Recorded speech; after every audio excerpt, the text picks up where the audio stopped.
नमस्कार दोस्तों, आज की इस वीडियो में हम डिस्कस करेंगे पॉलिटी के कुछ इंपॉर्टेंट क्वेश्चंस जो मेनली प्रीवियस एचपीएसएससी हमीरपुर के एग्ज़ाम में ये क्वेश्चंस पूछे गए थे। तो फ्रेंड्स, इन क्वेश्चंस के मैं आपको जितने भी आंसर बताऊंगा वो फाइनल आंसर की के अकॉर्डिंग ही बताऊंगा जो हमीरपुर बोर्ड ने जारी की थी। तो फ्रेंड्स, ये क्वेश्चंस आपको आगामी HPSSC, JBT commission, SI conductor, JOIT post code 965, panchayat auditor और वेरियस एग्ज़ाम जो हमीरपुर बोर्ड द्वारा कंडक्ट किए जाने हैं, उन सभी एग्ज़ाम में ये क्वेश्चंस आपको काफ़ी हेल्पफुल साबित होंगे। और फ्रेंड्स, इन क्वेश्चंस के आपने शॉर्ट फॉर्म में नोट्स ज़रूर बना लेने हैं क्योंकि रिवीजन के टाइम ये क्वेश्चंस आपको काफ़ी हेल्पफुल साबित होंगे। तो फ्रेंड्स, अगर आप एचपी टेट की तैयारी भी कर रहे हो तो इसके लिए भी मैंने एक अलग से प्लेलिस्ट बनाई है जिसका जो लिंक है मैंने डिस्क्रिप्शन बॉक्स में दे दिया है। आप वहां पर जाकर वीडियोस देख सकते हो। वहां पर आपको एचपी टेट के रिगार्डिंग 140 प्लस वीडियोस आपको देखने को मिलेंगी।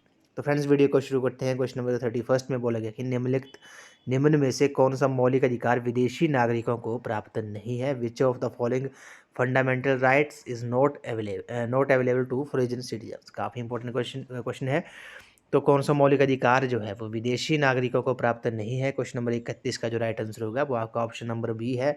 Right of freedom of expression जो है, अभिव्यक्ति की स्वतंत्रता का जो अधिकार है वो विदेशी नागरिकों को प्राप्त नहीं है। ऑप्शन नंबर बी इस क्वेश्चन का राइट आंसर है। आपको पता होगा फ्रेंड्स कि जो भारतीय संविधान के द्वारा प्रारंभ में 7 मौलिक अधिकार दिए गए थे, परंतु संपत्ति के का मौलिक अधिकार को 44वें संविधान संशोधन 1978 द्वारा कानूनी अधिकार बना दिया गया था। जो पहले संपत्ति का जो अधिकार होता था वो मौलिक अधिकार होता था, लेकिन 44वें संविधान संशोधन में उसे कानूनी अधिकार बना दिया गया। वर्तमान में जो कितने मौलिक अधिकार हैं, प्रेजेंट में 6 मौलिक अधिकार हैं, ये भी आपने याद रखना है। जो संविधान के भाग 3 अनुच्छेद 12 से 35 में इनका वर्णन है। और मौलिक अधिकारों को संयुक्त राज्य अमेरिका के संविधान से लिया गया है, ये भी आपने याद रखना है। और मौलिक अधिकारों में संशोधन हो सकता है और राष्ट्रीय आपात के दौरान जीवन एवं व्यक्तिगत स्वतंत्रता के अधिकार को छोड़कर अन्य मौलिक अधिकारों को स्थगित किया जा सकता है, ये भी आपने याद रखना है। 1931 में जब कराची अधिवेशन के अध्यक्ष जो थे सरदार वल्लभ भाई पटेल ने, कांग्रेस ने घोषणा पत्र में मूल अधिकारों की मांग की थी। मूल अधिकारों का प्रारूप जवाहरलाल नेहरू जी ने बनाया था। और अब बात करते हैं 6 मौलिक अधिकार वो कौन कौन से हैं। समानता का अधिकार हो गया, जिसका वर्णन जो है वो अनुच्छेद 14 से लेकर अनुच्छेद 18 तक है। उसके बाद स्वतंत्रता का अधिकार जो है अनुच्छेद 19 से लेकर 1922 तक। शोषण के विरुद्ध अधिकार जो है अनुच्छेद 23 और 24 में इसका वर्णन है। धार्मिक स्वतंत्रता का अधिकार जो है वो अनुच्छेद 25 से लेकर अनुच्छेद 28 तक है।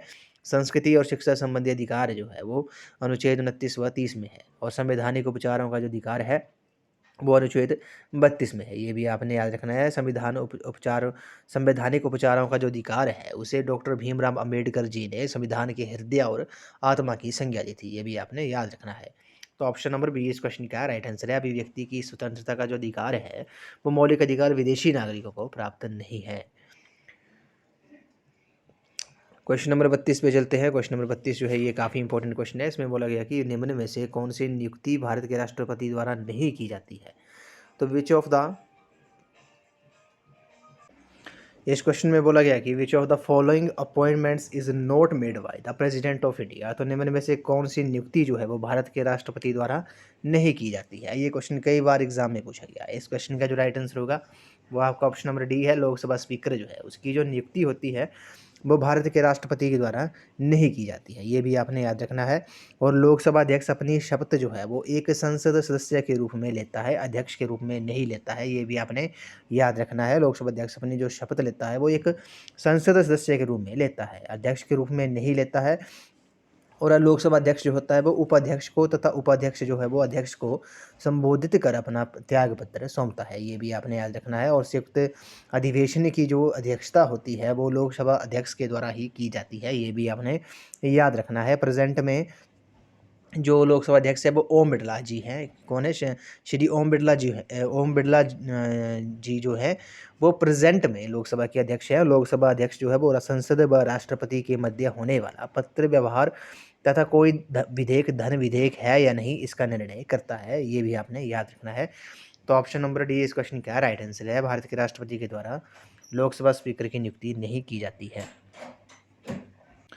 नेक्स्ट क्वेश्चन पे चलते हैं। संघ सरकार का उच्चतम सिविल सेवक कौन होता है? Who is the highest civil servant of the union government? तो संघ सरकार का जो उच्चतम सिविल सेवक होता है वो कौन होता है? क्वेश्चन नंबर 33 का जो राइट आंसर है वो आपका ऑप्शन नंबर ए है, कैबिनेट सचिव जो है, कैबिनेट सेक्रेटरी जो है इस क्वेश्चन का राइट आंसर है। संघ सरकार का जो उच्चतम सिविल सेवक होता है वो कैबिनेट सचिव होता है। क्वेश्चन नंबर 34 पे चलते हैं। आपातकाल की उद्घोषणा को संसद के समक्ष उनके अनुमोदन के लिए रखा जाना चाहिए। A proclamation of emergency must be placed before the parliament of its approval with. तो आपातकाल की उद्घोषणा को संसद के समक्ष उसके अनुमोदन के लिए रखा जाना चाहिए। कितने समय के भीतर रखा जाना चाहिए? क्वेश्चन नंबर 34 का जो राइट आंसर है वो आपका ऑप्शन नंबर ए है, 1 महीने के भीतर जो है इस क्वेश्चन का राइट आंसर है।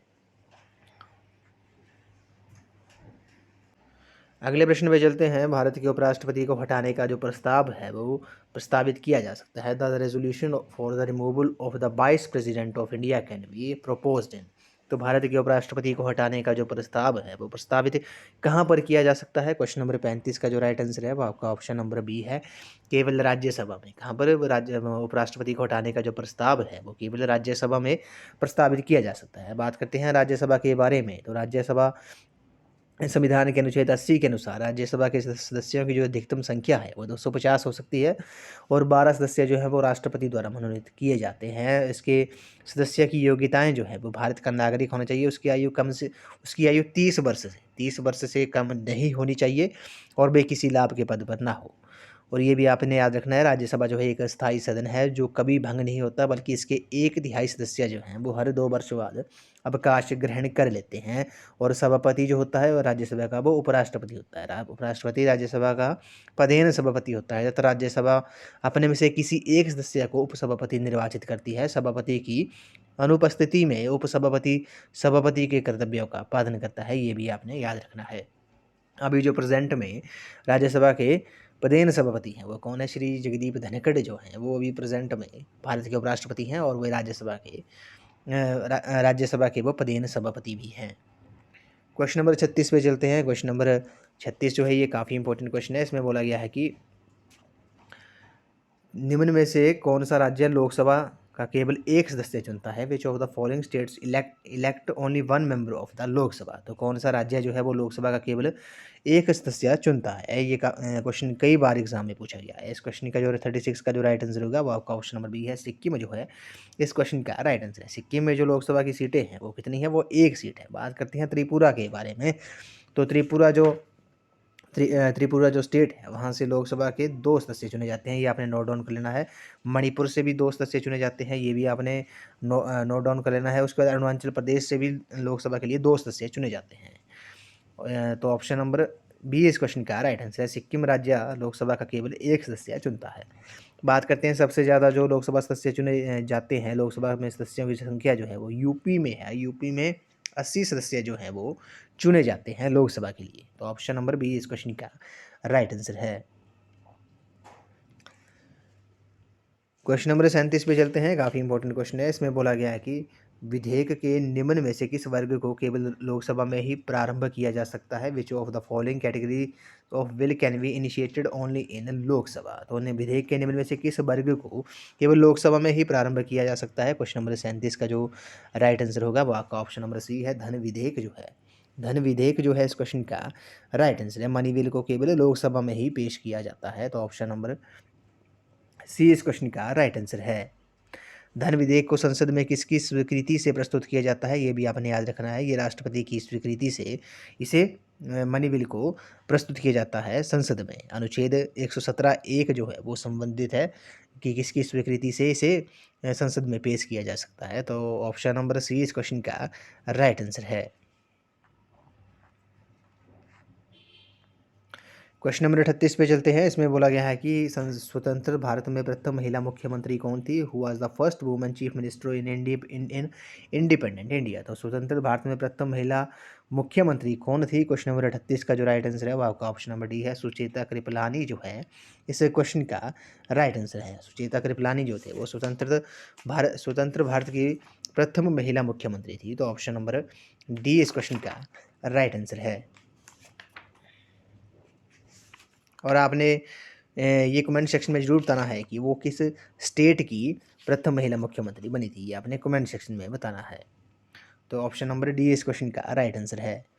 नेक्स्ट क्वेश्चन पे चलते हैं, क्वेश्चन नंबर 39 पे चलते हैं। भारत में पंचवर्षीय योजना को अंतिम रूप से अभी स्वीकृति प्रदान की जाती है। 5 year plan in India is finally approved by. तो भारत में पंचवर्षीय योजना को अंतिम रूप में अभी स्वीकृति जो है वो प्रदान की जाती है, किसके द्वारा की जाती है? क्वेश्चन नंबर 39 का जो राइट आंसर है वो आपका ऑप्शन नंबर डी है। राष्ट्रीय विकास परिषद नेशनल डेवलपमेंट काउंसिल जो है वो भारत में पंचवर्षीय योजना को अंतिम रूप से अभी स्वीकृति प्रदान करता है। तो ऑप्शन नंबर डी इस क्वेश्चन का राइट आंसर है। बात करते हैं राष्ट्रीय विकास परिषद यानी कि नेशनल डेवलपमेंट काउंसिल के बारे में। तो राष्ट्रीय विकास परिषद का जो गठन है वो आर्थिक नियोजन हेतु राज्यों तथा योजना आयोग के बीच सहयोग का वातावरण बनाने के लिए 6 अगस्त 1952 को इसका गठन हुआ था। ये भी आपने याद रखना है। योजना आयोग के सदस्यों के साथ राज्य के मुख्यमंत्रियों को मिलाकर इसका गठन किया जाता है। ये भी आपने याद रखना है। ये एक गैर संवैधानिक निकाय है जिसका जो अध्यक्ष है वो कौन होता है? वो प्रधानमंत्री होता है। तो ऑप्शन नंबर डी इस क्वेश्चन का राइट आंसर है। अगले प्रश्न पे चलते हैं। क्वेश्चन नंबर 40 में बोला गया है कि भारत के संविधान के किस अनुच्छेद के अनुप्रयोग द्वारा वित्तीय आपातकाल की घोषणा की जा सकती है? A financial emergency can be declared by applying which articles of the constitution of India. तो भारत के संविधान में किस अनुच्छेद के उपयोग से वित्तीय आपातकाल की घोषणा की जा सकती है? क्वेश्चन नंबर 40 का जो राइट आंसर होगा वो आपका ऑप्शन नंबर सी है। ऑप्शन नंबर सी जो है इस क्वेश्चन का राइट आंसर है। अनुच्छेद 360 जो है इस क्वेश्चन का राइट आंसर है। भारत के संविधान के अनुच्छेद 360 के अनुप्रयोग द्वारा वित्तीय आपातकाल की घोषणा की जा सकती है। तो ऑप्शन नंबर सी इस क्वेश्चन का राइट आंसर है। अनुच्छेद 360 कहता क्या कि यदि राष्ट्रपति ये समझता है कि भारत या इसके किसी भाग की वित्तीय स्थिरता जो है वित्तीय स्थिरता और साख जो है वो खतरे में है तो वे वित्तीय आपात की स्थिति की घोषणा कर सकता है, जो अनुच्छेद 360 में निहित है। ये भी आपने याद रखना है। ऑप्शन नंबर सी इस क्वेश्चन का करेक्ट आंसर है। क्वेश्चन नंबर 41 पे चलते हैं। इसमें बोला गया है कि ये इस वीडियो का ये लास्ट क्वेश्चन है। भारत के संविधान के किस संशोधन ने शिक्षा का अधिकार प्रदान करने वाला एक नया अनुच्छेद 21 से संविधान में अंतर स्थापित किया? Which amendment to the constitution of India inserted a new article 21A providing right to education in the constitution. तो काफ़ी इंपॉर्टेंट क्वेश्चन है। क्वेश्चन नंबर 41 का जो राइट आंसर होगा वो आपका ऑप्शन नंबर है। 86वां संशोधन जो हुआ था, 86वें संशोधन ने शिक्षा का अधिकार प्रदान करने वाला एक नया अनुच्छेद 21A संविधान में अंतर स्थापित किया था। तो ऑप्शन नंबर ए इस क्वेश्चन का राइट आंसर है। इसमें कहा गया अनुच्छेद 21A में कहा गया कि राज्य 6 से 14 वर्ष के बच्चों को निःशुल्क तथा अनिवार्य शिक्षा उपलब्ध कराएगा। 86वां संविधान संशोधन हुआ था 2002 में। ये भी आपने याद रखना है। हुआ कब था ये? 2002 में। तो ऑप्शन नंबर ए जो है इस क्वेश्चन का राइट आंसर है। 86 अमेंडमेंट इज करेक्ट आंसर। तो फ्रेंड्स आज की इस वीडियो में बस इतना ही। आज हमने पॉलिटी के कुछ इंपॉर्टेंट क्वेश्चन डिस्कस किए जो प्रीवियस HPSSC हमीरपुर के एग्जाम में ये क्वेश्चंस पूछे गए थे। तो फ्रेंड्स इन क्वेश्चंस के मैंने आपको जितने भी आंसर बताए वो फाइनल आंसर की के अकॉर्डिंग ही बताए हैं जो HPSSC हमीरपुर बोर्ड ने जारी की थी। तो फ्रेंड्स आपने क्या करना है, इन क्वेश्चंस के शॉर्ट फॉर्म में नोट्स जरूर बना लेने हैं क्योंकि रिवीजन के टाइम ये क्वेश्चंस आपको काफ़ी हेल्पफुल साबित होंगे। और ये क्वेश्चंस आपको आगामी HPSSC GBT commission SI conductor JYT post code 965 और वेरियस एग्ज़ाम जो हमीरपुर बोर्ड द्वारा कंडक्ट किए जाएंगे उन सभी एग्ज़ाम में क्वेश्चंस आपको काफ़ी हेल्पफुल साबित होंगे। तो फ्रेंड्स अगर आप HP टेट की तैयारी भी कर रहे हो तो इसके लिए भी मैंने एक अलग से प्लेलिस्ट बनाई है जिसका जो लिंक है मैंने डिस्क्रिप्शन बॉक्स में दे दिया है। आप वहाँ पर जाकर वीडियोज़ देख सकते हो। तो फ्रेंड्स आज की इस वीडियो में बस इतना ही। तो थैंक यू फ्रेंड्स।